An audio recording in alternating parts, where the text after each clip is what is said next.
Hello everyone, welcome to the GMAT Club MBA Spotlight Fair featuring the top business schools in the United States.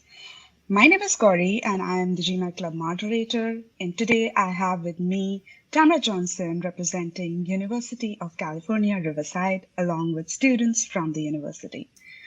Now remember that to like and subscribe to our channel for more such videos, and do keep your questions coming in for Tamra and her team, and she'll be answering all your questions. So without further ado, over to you, Tamra. Thank you so much. I appreciate it. Thank you for the opportunity to present on our graduate programs. I am Tamra Johnson, and I am one of the Associate Directors of Graduate Admissions at the School of Business. Very briefly, I'm going to have my ambassadors introduce themselves. Let's start with Jason. Hello, my name is Jason. I'm a first-year MBA student at the AJSM School of Ambassadors. Hey, my name is Yukta Amin. I'm a first year MSBA student, which is Masters in Business Analytics. Hello, my name is Po-Chun Chen. I'm now a second-year MBA full-time student.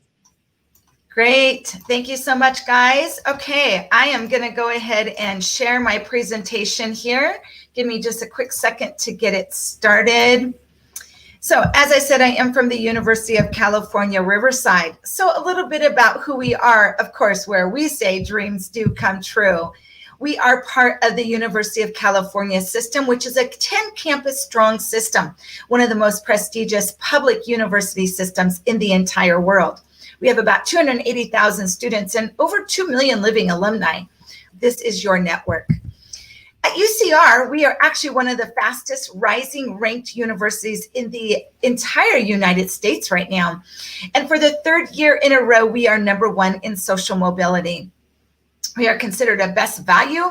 And of course, we are a top 35 public university school in the United States and the world. They do say location is everything, right? So where are we located? We are approximately 1 hour east of Los Angeles in sunny Southern California. We are considered one of the supply chain and logistics hubs in the United States. Half of the goods that flow into the United States actually flow right through our area. The heart of the Inland Empire is where we are, which is the 10th most populous county in the US. So let's show you a little bit about Riverside.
As you can see, Riverside is a multicultural hub, and it is a great place to come and study.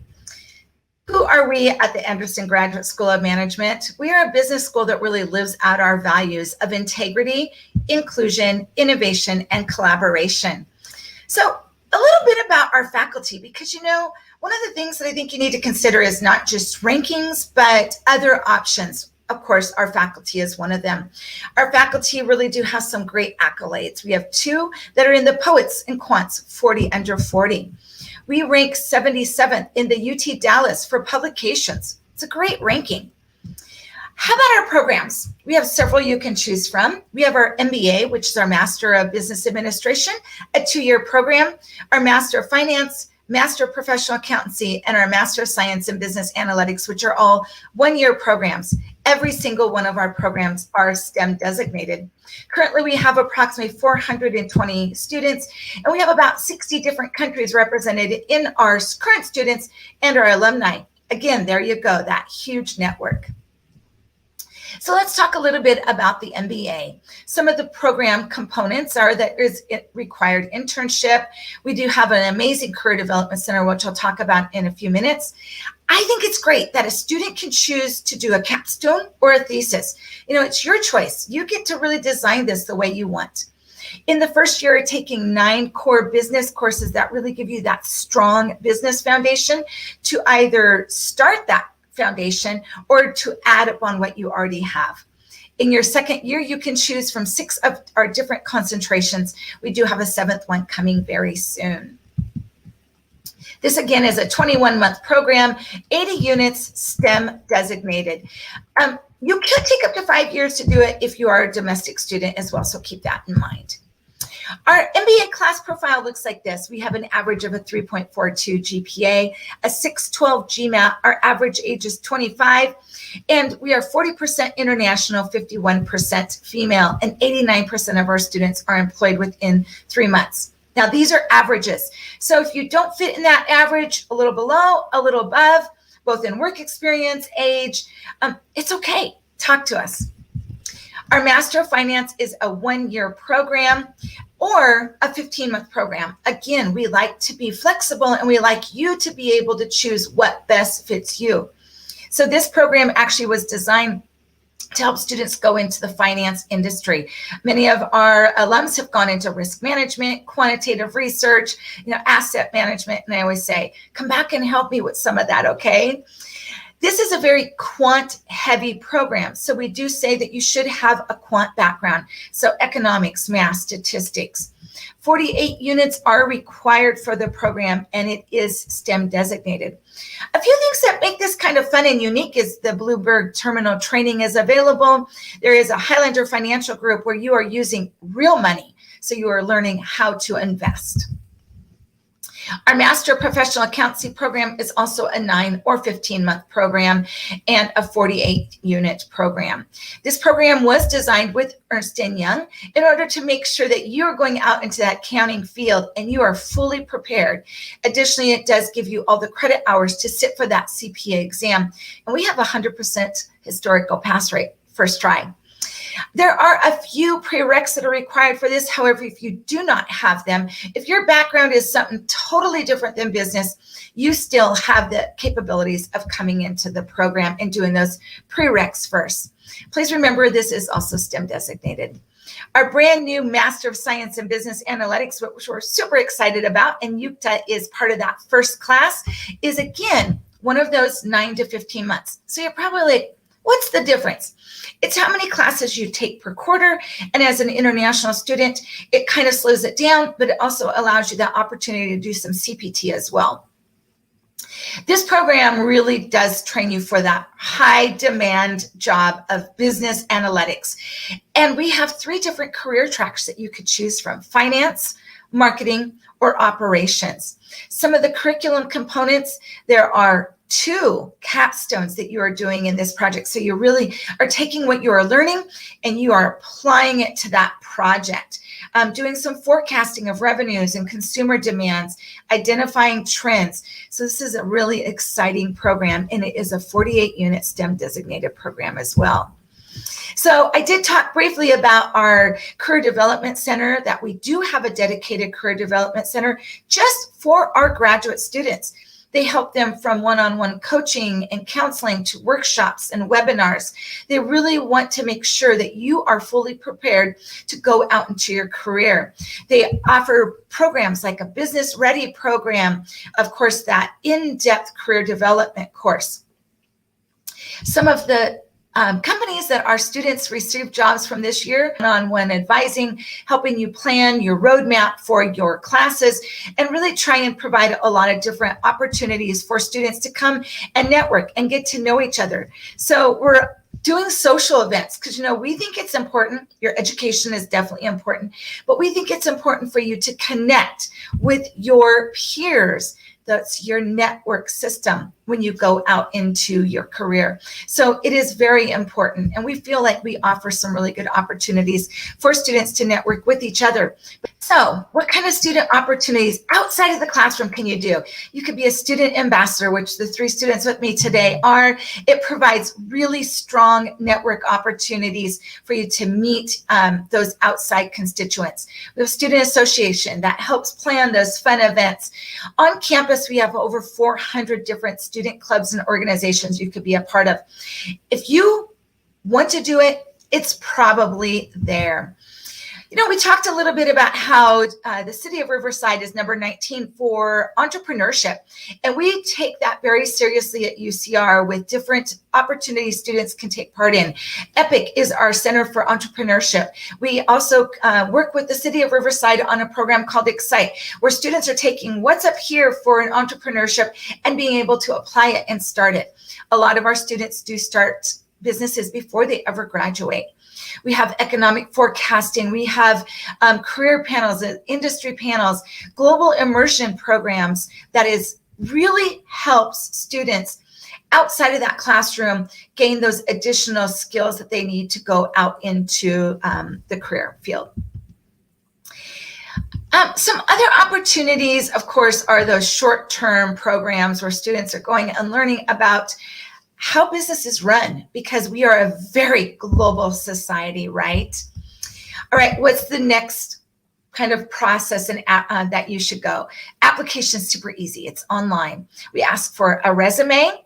We ask for only 1 essay. You can choose to do 2, but we only require 1. We also only require 1 letter of recommendation. You could use 3. We require 1. We need unofficial transcripts and degree certificate, and a TOEFL or IELTS if you are an international student. We are test optional for GMAT or GRE. So what do we offer to help you finance your education? All incoming students are looked at for a scholarship upon admission. We have TA-ships, we have reader positions, and these are paid positions for students. What do you need to do? You can consult with one of my ambassadors. You can consult with me. The more that we work with you, the more we know you, the more we can help you, the better chances you are to getting into our program. Also, we offer some great programs during the summer to help you assimilate to us, help you already start your network before you ever step foot on our campus. So these are all things that we try and help you with as a student coming in. So this is our admissions team. Go ahead and feel free to take a quick picture of it. My contact information is there, and I am more than willing to do one-on-one consultations with you as well. The more I know you, the more I can help you. This is my student ambassador information, the 3 that you're going to meet in just a minute and hear a little bit more from. And again, you can reach out directly to them. Sometimes it's nice to ask a student a question, right? So I am done. I'm going to stop sharing my screen here, and I'm going back to my students because they're going to talk to you a little bit about their personal experience on the application process. So Jason's going to talk to you kind of about the overall process and how easy it is. Jason, go ahead and go for it. Awesome. Thank you, Tamra. That was a great presentation. And I just wanted to say, being a Riverside native, all of those things you said about the culture and the life, it's very true. And it's a really welcoming environment here. So I'm going to go ahead and share my screen for you guys. And I'm basically just going to walk you through the application process and just how quickly and easily you can do this. So all you're going to want to do is you're going to go on your Google Chrome, type in UCR application. You're going to go to apply at University of California, Riverside, graduate admission, learn more, and all you're going to do is press apply. You're welcome to take a look at everything else that we offer as well. So once you go to apply, you're going to log in, create an account, and log in. Then this is going to be your main dashboard for everything that you need to know about your applications. So it's going to be your new applications, your current applications, anything that you've submitted that you're waiting on your decisions, and any decisions that have been made. So if we go into complete a new application, this is going to be really, it's just going to explain everything that you need to do in order to complete the application. Once you finish all of that, you'll be looking into your application fee, you're going to review your application, and you're going to submit it. And then that's as simple as it is. It's very straightforward, very intuitive. Then you're just going to go back to that main page, wait on some applications, check the status, and once you've seen your admission decision, you'll be able to go from there. Yeah, thank you, Jason. Yukta is going to talk to us really briefly about the statement of purpose. Yes, thank you. Thank you, Tamra, for this opportunity. So, yes, statement of purpose, the most difficult and then important segment in your application.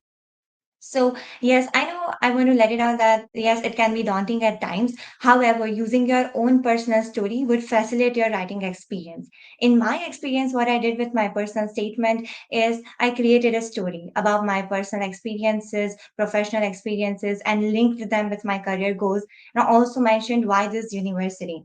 So, for me, there were two internships that really helped me choose my career path, and I mentioned about them. Talking about my non-academic side, I also mentioned about my interest that I'm fascinated with brand management, market surrounding businesses. I'm a curious person. I like to research. I research about everything, whether I'm buying a dress, going to meet somebody, going to a different country, meeting a new person. I love to research. Knowing why and how of everything are my goals. And this skill set is the basic requirement to be an analyst. So that's how I linked my both academic and non-academic background with my career goals. So now coming to the another question, like why UCR? So what I did is basically went to the UCR's website, searched about everything, made notes which I can personally relate. So, yes, the quality that UCR provides is the best quality of education, strong academic curriculum. Also, it is one of the UCs. It is known for its research. It comes under top 100 universities, and it is the best quality. And that's what I wrote in my personal statement. And I would like to suggest other prospective students that just be genuine while writing your personal statement. It is not a one day thing. You're going to develop ideas over the time and you're going to write it. Just hang in there.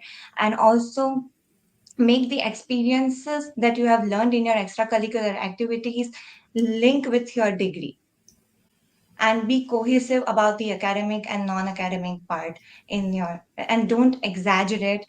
You don't need to introduce yourself in the personal statement. You need to tell your own story in it, because introduction has been already done in the CV which you are going to attach in your application.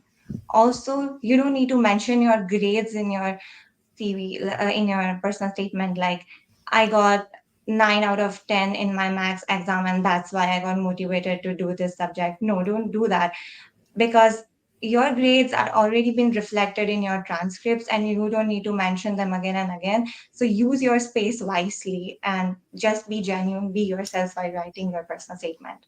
So yeah, that's my time. And Great. if you guys have any doubts, you can email me. I would happy to answer you guys. And I will give to Po-Chun.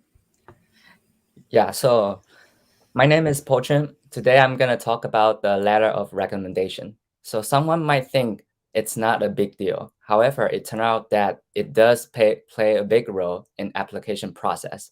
Recommendation letter is based on the third party perspective. That's why it's important. So someone might ask, what kind of recommendation letter can make me stand out? So my takeaway for this question has 2 points. First of all, the contents need to be quantified, and secondly, it has to be specific and very detailed. You really have to find a right person, and because the right person knows you well, so he or she can really help your content be specific, detailed, and quantified. That's why it's important to find a right person.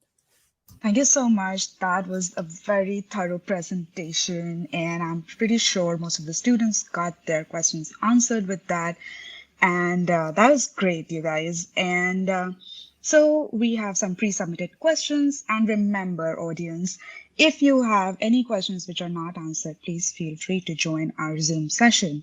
And yes, with that, I'll go with question one, which is, as you mentioned, that round one has been going. And so how was it? And how can you recommend, what can you recommend for round two, considering round one is over now, Tamra? Yeah, excellent question. So I would just say really to put together a very strong application, because know that first round has already had those individuals that are very motivated, and a lot of spots have probably been taken through round one. So your application needs to be strong. Take some advice of both Po-Chun and Yukta in making sure that is personal. Tell us your story. The people that we look at really greatly, and sometimes they don't even have our averages in our GPA or GMAT, whatever it might be, are those that tell that compelling story. Help us get to know who you are, why you are a good fit for us.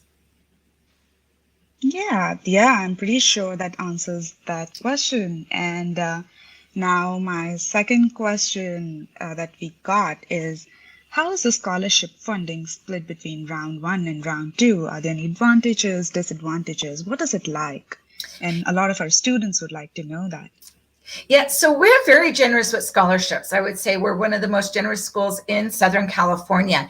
And while we do have a large pool of money from the very beginning, we try and always keep money for each of the rounds. However, as every round goes, that money does disappear. So we don't necessarily say 50% goes in round one, 25% in round two. We try and really look at the individual applicant for each round to determine, and we will look at you on your own merit. So just remember that. So we don't actually split the amounts.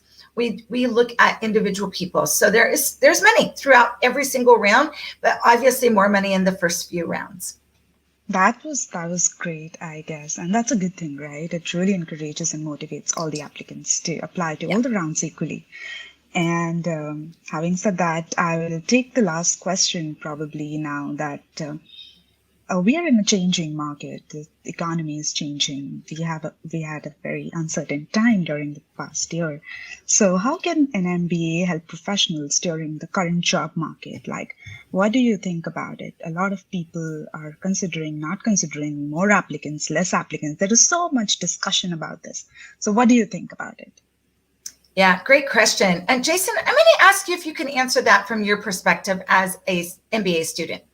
Yeah, actually, that's a great question. I will share a little bit of background experience. I recently took a gap year after I graduated from my undergraduate, and I was actually involved in trying to find careers in financial analysis and financial planning and things such as that. And I'm going to be honest with you, it was really hard. I had multiple interviews with companies, and almost every one of them said, we just need a little bit more education. There's a lot of competition in the market right now. And so I asked all of them what they recommended I do, and they recommended to go back to school and get a professional degree such as the MBA. But not only that, but to really focus on getting internships. So I knew that UCR was a welcoming environment for that, and I know that they have a lot of resources for that. So I really wanted to take advantage of that. So I'm in the process of getting my MBA, and I'm not only that, but I'm talking to a lot of advisors to make sure that the internships are there. So the MBA is a huge help in the professional market.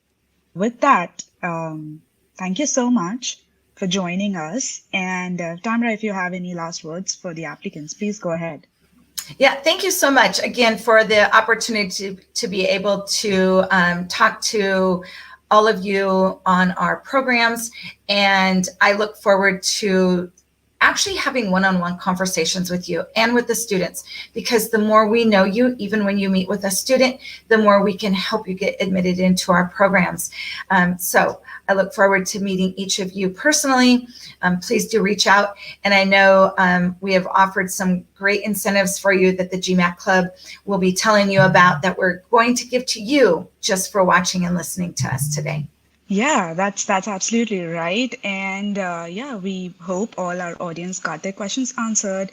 And the Zoom link is now being posted in the chat. So please join the Zoom room. If your questions were not answered, we are sorry, we had limited time. And yeah, Tamra and all the student ambassadors would be very kind to answer all your questions in the Zoom breakout session. And thank you. That was my time. My name is Corey, and we will see you in Zoom. And do make sure to join in for next YouTube session and the Zoom breakout sessions.